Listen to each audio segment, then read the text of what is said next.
I'm Mark Saxton, I'm Jimmy Saxton. and this is Blue Collar Sports Talk. And it is time to talk some shit.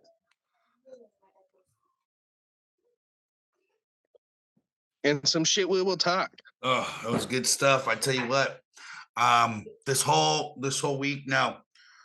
Monday, I'm not gonna lie, I was recovering from a badass celebration party.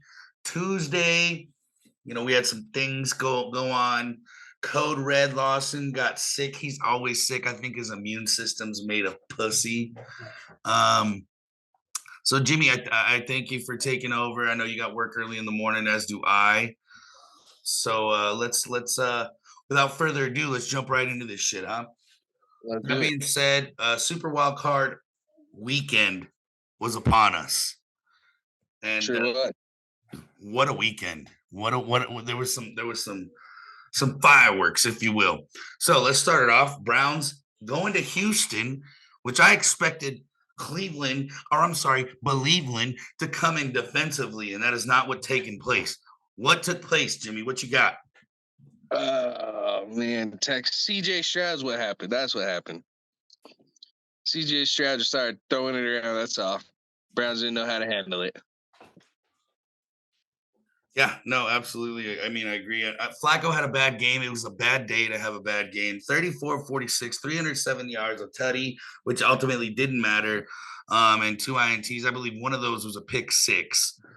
Yep. I And that's watched. the hardest part. You throw for over 300 yards and you can only get the ball in the end zone once for a pass, and then have it one rushing. That's But rough. some of those yards were kind of past the who cares point because he was heaving it up to try and keep it respectful at that point. Um, Yeah. to be honest, I mean, hats off to the Texan defense and hats off to CJ Stroud.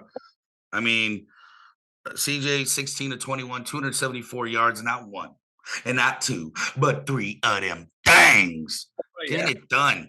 And my guy, my brother in Christ, giving all glory to God. Amen. After that game, good for him. Oh yeah. Love to see it. Let's go, CJ Stroud, huh? Big To the fan. Super Bowl, Texans. Big fan. Singletary, 13 carries, 66 yards in the tutty. I mean, not much to talk about, but Collins, 6 receptions, 96 yards in a tutty. I'm not gonna lie. Later on that night, later on Saturday night, I was looking at the stats and I was like, oh, dude, Collins had to have like 120 yards. Only 96. I was a little bit off. I really thought he had gone off for more. No. Ultimately, Ball went around. Ball went around. dude, Cleveland came in and just laid an egg. I mean, it is kind of what it is, but they can lay their head at night knowing that they weren't the only team to get blown out last weekend. Later on that Sorry, night, Texans, for doubting you. That's all I can that's say. right. Sorry for Yeah. doubting you. Well, I did say flat out, you can't count them out, and you can't count out Stroud. I just thought the defense would have shown up better for. Hey, I will say this. I only got one team right to win out of all the playoff games this weekend. It's really rough for me. I went 50-50. So I called for the Browns. Didn't happen, but I did call for the Chiefs. I did call for the Chiefs, and the Chiefs hosting what was the coldest game this weekend, and I think it was like the second coldest game in the history of the NFL. Jimmy, walk me through that. Tua Tagovailoa coming in to Kansas Dude, City. oh, I know it. I freaking know it. I had Tyreek Hill. He's been Kansas City, so I was like, you know what? Dolphins are going to be okay. They may not be used to this cold weather, but Tyreek was there for a few years. You know what I mean? Boy, was that not the case. Yeah. Tyreek with only 5 receptions, 62 yards, and a TD. But coming off this game, I'm sure we'll touch on later. There'll be a lot of hurt feelings, mixed emotions about what happens with Tua after this now. So, I mean, if we're being honest, Tua was from the start, he was off. He was missing passes. I think a lot of it yeah. has to do when quarterbacks come in wearing gloves. I've always been an advocate of keep the damn gloves off, use your hands. You're not a receiver. But Tua always plays like shit in the cold. I mean, it is what it is. 20 and 39, 199 yards, a tutty in an INT. But that 20 and 39, that's where they really lost. There was a lot of missed passes There was some drops, don't get me wrong, but there was a lot of missed passes. Now, Tyreek, that being a story, like you said, it's a thing, right? Where you expected him to have a game and only 5 receptions and 62 yards, right? That's But where I think ultimately the Dolphins got beat was that rushing game. Isaiah Pacheco couldn't put up stop some that yards. man. Couldn't stop that man. Dude, because look at, Patrick Mahomes, 23 for 41. Not much of a different game. He had more passing yards for sure. No INTs. And no But INTs. Pacheco put And up here's some the rushing thing. yards, and that helped a lot. But let's also not forget Rashee Rice, who came in clutch. I mean, he went 8 receptions, 130 yards, and a tutty. That Yeah. doesn't explain, right? I mean, yes, I mean those are great numbers, but there's some of those receptions that he did get on third down, 3rd and goal, getting first downs, getting touchdowns, or a touchdown, a key touchdown. Those were the thing. Because see, here's my thing. I was just gonna say you took the words right out of my mouth. Mahomes wasn't the greatest quarterback in the league Sunday or Saturday night. He Mhm. wasn't that guy. He did just enough. Now he wasn't bad by any means, but he did No, just no, no, enough. no. He did just enough to get his team across the finish line, and he let his key players get him there. Travis Kelce, Yep. a couple of key drops, right? Had a couple of key receptions, but not very Travis Kelce like.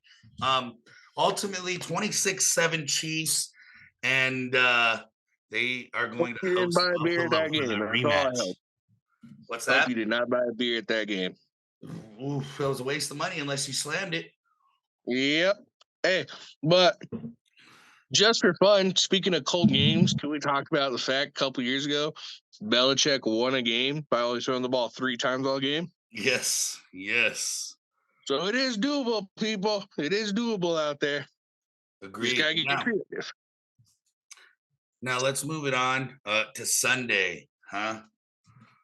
And what a game Sunday. I mean, what a couple of games Sunday. I'll throw out. So the Bills and the Steelers got moved to Monday due to the I don't know 8-foot blizzard they had. I mean, I think they're a bunch of girls. Go out and play. It's 8 feet of snow, dude. Anybody can play in that. No, Hey, I'm just kidding. but you see all them Bill fans out there at freaking 3 a.m. Shoveling. shoveling snow Yeah. in the Hey, stands? the Bills Mafia, the real MVP in the AFC, huh? Bro, those fans just became my favorite fans out of all the NFL. Ain't nobody Oh, else out there I've at 3 always a.m. shown shoveling love snow. for the Bills Mafia. As terrible as they've been, and until recent years, they've always shown out. They've always done their thing. And then when they got great, they didn't become irritating, like Raiders fans, like Cowboys fans, like Patriot fans, right? They came in. Dude, I'm happy for the Bills. I'm happy for the Bills Mafia. We'll get to that because I was moved Monday. So Sunday afternoon, the Green Bay Packers. I didn't see it coming. The Green Bay Packers going to Jerry World. Let me take that back. The world did not see that coming. Mark himself did not see that coming. Well, if we're being honest, I did say this. I said now, on paper, and what should happen is the Cowboys should take advantage of a young team. Yep. I also said Jordan Love was a successful year just by getting a winning record. Making the postseason was gravy. Now, in the same breath, on Friday night with Code Red Lawson, I did also say the fan in me says, why not? Why not? Why don't we have a chance? And J Love shows up and just fucking shows out. Go, Pack, go. Just fucking their entire world up. Let me just Bigger thing. Even more impressive. Can we talk about the Packers shut down that mean offense the Cowboy has? CeeDee Lamb being the number 2 receiver in the league for receiving yards. We kept him out of the end zone. He did have a lot of yards, though. 9 receptions, 110 yards. Some of those were the don't matter yards because it was after the game was over. After first quarter, me and Joey talked about this. After the first quarter, Dak had 0 passing yards. Yes. Ouch. Very true. Not Pacheco. Pollard had 15 carries, 56 yards on a 30. That's a win. Anytime you can keep that man under 3 digits, that's a win. To be fair, he's been that way all year. He has not been doing But good what I'm all saying year. is he's capable of going off just like Isaiah Pacheco, right? He's So I'm capable. telling We've you, seen it. I We've can't seen stress it. to you, this year has been very hurtful to my fantasy team that he has not done anything. I don't even think he's broken 100 yards all year rushing. Now let me just throw this stat out here because everybody was like, "Oh well, yeah." So here's the thing: you got your Dak haters, okay? I'm running out of excuses for Dak. It's another big time game in his hands, and he made an awful lot of mistakes. The game wasn't his fault. I truly blame Mike McCarthy. But Dak was equally there making his mistakes. Okay, 41 of 60, 403 yards, 3 tutties, and 2 ints. Now, a lot of those yards didn't matter, and at least one of those tutties, I think maybe two, but one of those tutties didn't matter, right? Yeah. So, that being said, he took advantage he showed up late to the party. It is what it is. Okay. And But I here's would the say thing. a big thing too, I throw in is what happened to that Cowboys elite defense. You know what I mean? Like They were exploited. They were I exploited. I think that was even worse than Dak, because this is a Agreed. top 5 defense in the NFL that have shut team after team down for the But most part. let's not forget. Nothing out of them. Let's not forget. They were on the field most of the day, right? The Packers did a very good job at keeping the ball. Now, J Love, right? My guy. All you need is love. Nah, nah, nah, nah. 16 to 21, 272 yards, not one, not two, but three of them things. And let me tell you this, Jimmy James, not one pick and not one sack. First time in NFL postseason history that has ever taken place for the youngest team to ever make the postseason. Hey, I'm fucking stoked. can we talk about who do you think was the best player of that game? Aaron Jones. Oh, yeah. With 118 rushing yards and 3 TDs. Getting in there, right? With only 32 receiving yards, but still. Getting in there, just making it happen. And of course, Romeo Dobbs is the fucking truth. 6 receptions and 151 yards and a tutty. What are we doing? What are we doing? I know it. I know it. So I'm super stoked about it. And furthermore, they're creating some. They caused some havoc. They're creating some hope. They're raising the bar. Jimmy, I don't know. All I know is I partied all Sunday night because I had Monday off. I don't doubt that one bit. Now, I'll get off my high horse. The Pack is back 48-32 over them boys. I digress. Jimmy, there was a reunion this weekend. There was. For both sides. Everybody. The Los Angeles Rams going to see Eminem and company. Jared Goff and company. Right? Hey, did you see Eminem's TikTok? That's why I threw it out there. Hey, Stafford, we've been there for you. I rap for you. Give us this one. And he did. But it was a very close one. Oh, indeed it was. It was a fucking nail biter. Absolutely. But they got it done. Now, 24-23 in favor of the big city kitties. Now, Jimmy, here was my shock of the evening, right? Okay. Neither quarterback turned over the ball. Neither quarterback was less than 65% completion rating. Yep. And you got a 1-point deficit. Wow. The quarterback with more yards lost. Quarterback won more touchdown passes, lost. Dude, we had a fucking game. And Amon-Ra St. Brown, 7 receptions, 110 yards. Didn't find himself in the painted area, but what a game.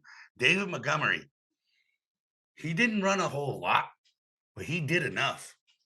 Even Gibbs. Only 25.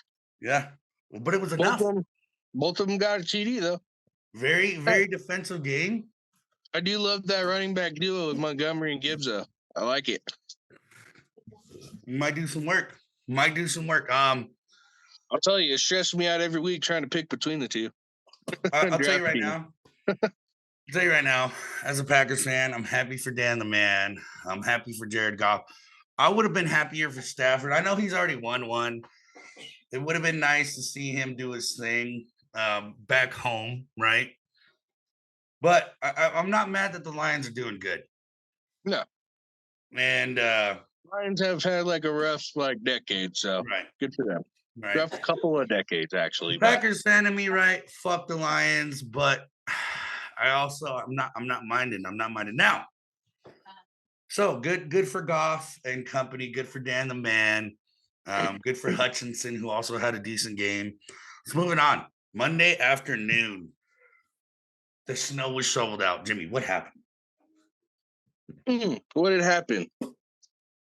I was hoping to see the Steelers come out on top on this one, but not even close. 31-17, the Bills. Josh Allen just doing his thing over there. 203 passing yards with 3 passing TDs and a rushing TD himself with 74 rushing yards. Somebody stop that man, huh? Yep.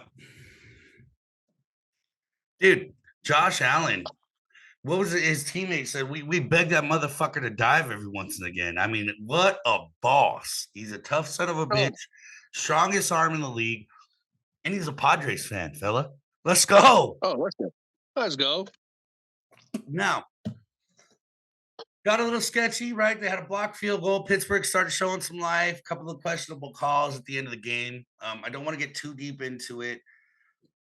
I do think the Steelers had some room to bitch, but ultimately they made their bed with that first half.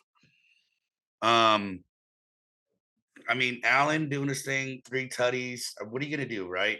Diggs not having a huge game, didn't even lead the receiving corps in receptions and yards, but he had some key catches on some key third downs, keeping the chains moving, and that's what you expect Diggs to do. You don't need him to score touchdowns every game. You need him to move the chains, and that's exactly what he did, and he understood the assignment. A lot of people forget, too. Everybody thinks it's all Diggs on that offense. It's like, no. They got Kincaid. They got Knox. They got Shakir. Davis was out on IR. Yeah. But they got people to pass that will catch, unlike Kadarius Toney. Yeah. And when no one's open, Josh Allen ain't afraid to run the bitch. No, he has 74 yards to prove it. 31-17 in favor of the Buffalo Bills over the Pittsburgh Steelers, who were awful lot like the Packers, found themselves lucky finding themselves in the postseason. Now, a lot of people don't like Mike Tomlin. A lot of people love Mike Tomlin. I don't like him. I'll be honest. I could care less about Mike Tomlin, but I respect the fact that he walked off that podium in the post game. How are you gonna ask him a stupid question? First of all hats off and respect to Mike Tomlin and any other coach who gets their heart broken in the postseason, shows up to the podium to answer these dumbass questions, right, and then be calm. But then he turns around and gets asked about his future. No one wants you're so in the moment. No one wants to. Why ask that question? I bad on the reporter. He should have kept it about the game. He should have opened Mike up, given him some chance to talk about some of the bad calls or questionable calls. Should have given him a chance to talk about some of the key plays. No, they fucked it up right away, and I don't blame Mike for walking. Hey, and the craziest stat I saw earlier this season, the fact that how was it 9-10 years straight with a winning record with the Steelers. His entire stint. Dude, I was not able to believe that one. I was like, "There's no way," but there is. I was like, "Okay, okay." Now, Joey's so pissed. He just saw the news. He just seen the news and Oh. keeping the coach. He's we'll so get to mad. that. We'll get to that. We'll get to that. Now, this was a shocker to me. Now, Jimmy, you got some ground to talk. You got some shit to talk. Oh, let's go, motherfucking Baker Mayfield, huh? Joey said he's trash. I was right there. I didn't think he was as bad as Joey tried to say. I awfully did not think he was as good as you were trying to say, but I also told you can't count him out. I think he's a good quarterback. I do. I think he's a good quarterback. Like I've always said, I think he's a good quarterback. I don't think he's one of the best, but I think he can hold his own just fine. I don't think he's the guy that's going to go in and get the job done. He reminds me a lot of Phillip Rivers, right? Where he goes in, he's not going to be flashy. When he does have a good game, those numbers are going to shine, right? I mean, when he played the Packers a few weeks ago, he had a perfect passer rating, if I remember correctly. So 32 to 9. 32 to 9. I think Baker has finally found his team, in my opinion. I think he's there. Hey, I think he did get screwed by the Browns, but I think he's there. 22 of 36, 337 yards, and not one, and not two, but three of them things. My man, just having a day, dude. Just having a day. And he also had 2 carries for 16 yards, with his longest being 9 yards. I mean, hey, he wasn't afraid to move around. No. So, and then here's the thing. Jalen Hurts didn't have a terrible game, but he wasn't Jalen Hurts, like 25 of 35, 250 yards and a tutty. DeAndre Swift, who cares? Shutting down that tush push. Yeah. However, I will say, it was pointed out, I've watched the replay. As much as I hate to say it was shut, I still don't think he would have scored, but there was a face mask on that. His helmet was being pulled. I was going to bring that up. Yep, I agree. Now, if he would have just left him alone, I think they would have still stopped it. But there was a face mask on that play. I completely agree. But here's the thing. They didn't do near enough. I mean, we're gonna get into coaches and future talks here in a minute, but I just, dude, they lost 6 of their last 7, the Eagles. I mean, they completely imploded. They completely fell apart. I don't know why. I mean, now listen, my stock wasn't high in them, but I didn't think they'd be a one and done. Now, as much as I love Baker, I was going to take the Eagles on that game. I did, and I stayed away from it. We'll get into our bets a little bit later, but let's talk about it. So, some of the things that have taken place over the weekend, right?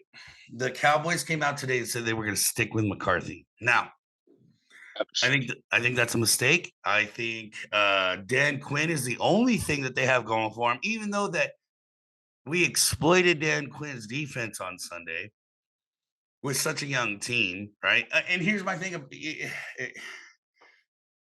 It was a bad time to have a stinker because Dan Quinn has been damn near flawless all year. I don't care if it was against bad teams or not. His defense has been amongst the top all around. You let Mike McCarthy take over, play that not to lose bullshit, that conservative fuck around game. And this is what's going to happen every year. This is why the Packers got rid of him. I don't agree with Jerry. He needs to fire McCarthy. He needs to fire whatever offensive coaches that he has. Keep Dan Quinn and build around Dan Quinn. That's my opinion. I would say too. This that scares me for Dak Prescott. Being the fact Jerry Jones came out saying there's going to be some changes. He's tired of going to playoffs every year, not doing anything. And then they keep McCarthy. So where's those changes going? And they have Trey Lance still. I don't agree if they get rid of Dak. I don't. Yeah. No. But that just makes me a little worried for the fact that, hey, that might happen if he's keeping McCarthy. You want to talk about having big changes, then you keep your head coach. That kind of makes me a little nervous for him. Don't get me wrong. Here's the thing. Dak has proven in multiple playoff games that he makes mistakes. Now, there's been, and I'm not a Dak hater. I think Dak deserves to keep his job. I think Dak, with a little bit of help now, and people will say, oh, well, they've had Super Bowl caliber teams, they've had Super Bowl caliber coaches, they've had this, they've had that. I agree. But when you got Mike McCarthy play call, when you got Kellen Moore play call, Jason Garrett, I'm not convinced. I'm not convinced that Dak is the complete problem. I'm not either. And that's a hard, and I think he's coming up on signing too. Yeah. Which makes it harder. No, I think I don't know. I have to look into that. I'd have to double check. I think me and Joey talked. I think he said that him and Parsons are both coming up, and I think CeeDee Lamb are all three coming up on a See, signing. I thought it was Parsons and Lamb. I didn't know Dak was up too. I thought Dak reconstructed. So, but hey, moving on now. It was proven that this weekend the NFC beast is the NFC least, and I love to see that. I fucking hate the Cowboys. I don't really care about the Eagles, but Nick Sirianni. A lot of people. There was a sign in the crowd saying "Fire Nick." I don't. I'm going to say this. I'm going to go off and I'm going to say this. I say you keep Nick. He's done a good job. I mean, fuck, he took you to the Super Bowl, right? Offensively, yeah, he did come out and say it was on him. I think they need a new offensive coordinator, a new defensive coordinator, because they got exploited. Give him a fresh start. I think this is the year that he needs to be on the hot seat. I do not think this should decide his job. My personal opinion. Well, a hard part too. Look at that team around. They have a lot of players that are up in age. It's hard. They have an old team. They're a good team, but we're gonna have to start getting some young blood out there. You know what I mean? Yeah. But that's where I said you give him a fresh coaching staff, get him some decent draft picks, give him a chance. Give him a chance. Yeah, I don't think you should fire Nick. Yep. Now, here's a big thing. A lot of rumors going around. We don't know if it's true or not. I think the writing's on the wall. I think it's over. But Jason Kelce, I'm just gonna go out and say it. What a national treasure he is, huh? You got all the hope. You got all the hype with Travis and the Swifties. I don't care. But Jason Kelce, what a guy. Full of emotion. They're almost act. rare. Yeah. Almost rare to see a player in an offensive line or defensive line a center nonetheless. 13 years. And to make such an impact on a line. Absolutely. For such a long time. I mean, the Kelce brothers will probably never ever see this podcast, but Jason Kelce, fucking nothing but love, my guy. And I hope nothing but the best for you if you retire. And if you don't, I hope you come back and fucking tear it up again. Yeah. I get all the I don't understand personally the feelings, but I can sympathize what you're going through. And Jason Kelce, I hope you make the right decision for you and for your family. Dude, you've been a fucking killer, and anybody who says otherwise, dude, fuck them. Fuck them. Yep. He has played his part. He has played his part. He has done his job. Agreed. Now, here at Blue Collar Sports Talk, we have our weekender bender bets, and I almost went 100%. So I bet this weekend. I was so close. So I bet the Browns money line, Chiefs, Bills, Packers, and Rams. I lost because of the Rams and the Browns. That's where that parlay got blown up. Dude, I don't even want to hear it. The only one game out of all the games I picked on my parlay is I got the lines right. Ooh, everybody else I got wrong. You bet on the Dolphins, dude? I did. I did. I can understand when somebody said that they bet against the Packers. I can understand when somebody says they bet against the Texans. I can Or the Bucks. understand. I can understand when somebody bet against the Bucks, but I feel like the Bills.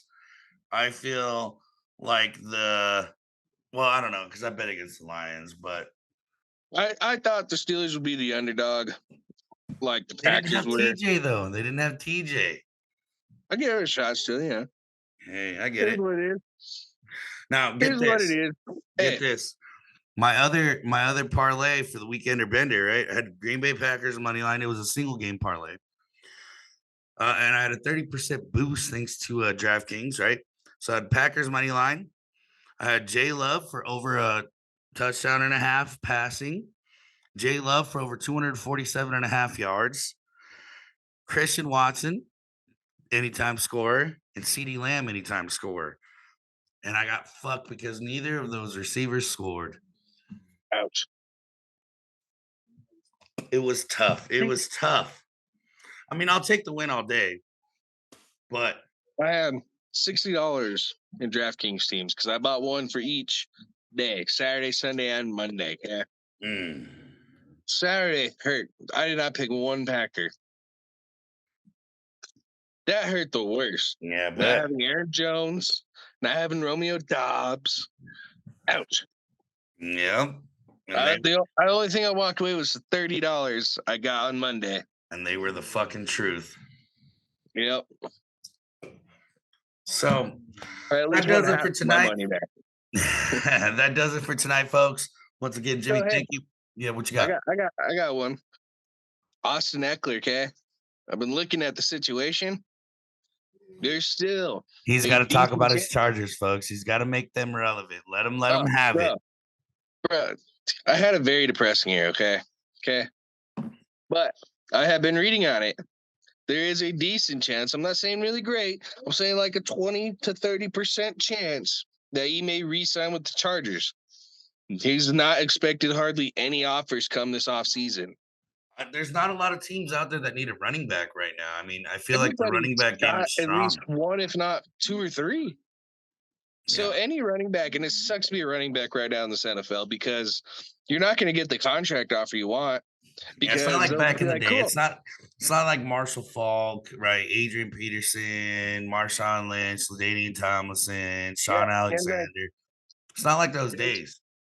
no, because it's like I personally feel like every team has a solid running back.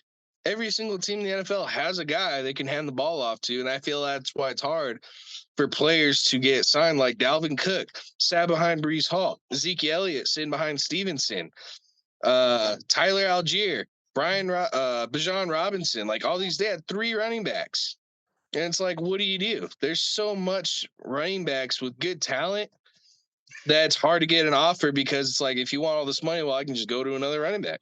You know what I mean? That's willing to sign for less. So that's where it's going to be curious to see what happens with Eckler because he's not going to be able to get the contract he wants. Listen, I don't want any more pain to come to the Chargers. I don't want any more pain to come to you. So I hope that you guys can put your best foot forward. I hope that you can hang on to Eckler. I do too, and I won't be mad at Eckler if he does find a team to sign with somewhere else. I wouldn't be mad with him. Can't be. No. I mean, this year, what you have in your favor though was he kind of laid an egg this year. Right? He did. So, but that could have done with some of the injuries on the offensive line. There was a lot the Chargers struggle with, but he has some key fumbles. He has some key fumbles this year too. So, like I said, I don't hate it, and I don't hate if the Chargers make good moves. No, and I don't, and I understand it. And what I thought was cool though, the fact that the Chargers aren't even mad at Eckler, saying, "Hey man, we get it. You know the situation. Everyone's straightforward." Eckler said, "I want to seek trade." They said, "Do your thing. We'll respect it." You know, so it's been peaceful this whole time. Right, agreed. So I hope we keep Eckler, but I'm not mad if he goes. You know, it'll be interesting to see how that unfolds. Now, that being said, folks, we are going to call it a night. Thank you for tuning in. Now, we've got a small community, but hey, everything starts off small, right? Everything starts off small. We're going to make some big moves tomorrow night. Every one of you. That's right. We appreciate all of you. And Code Red Lawson will be back tomorrow night. And then Friday night, we got a special edition, episode 100 of Blue Collar History. So tune in, please like, follow, subscribe on every platform, and stick around. We're gonna be some one day, right? Yeah. Awesome. So thank you for talking some shit. You guys have a good night. We'll see you tomorrow, and we're looking forward to a divisional round. Let's go.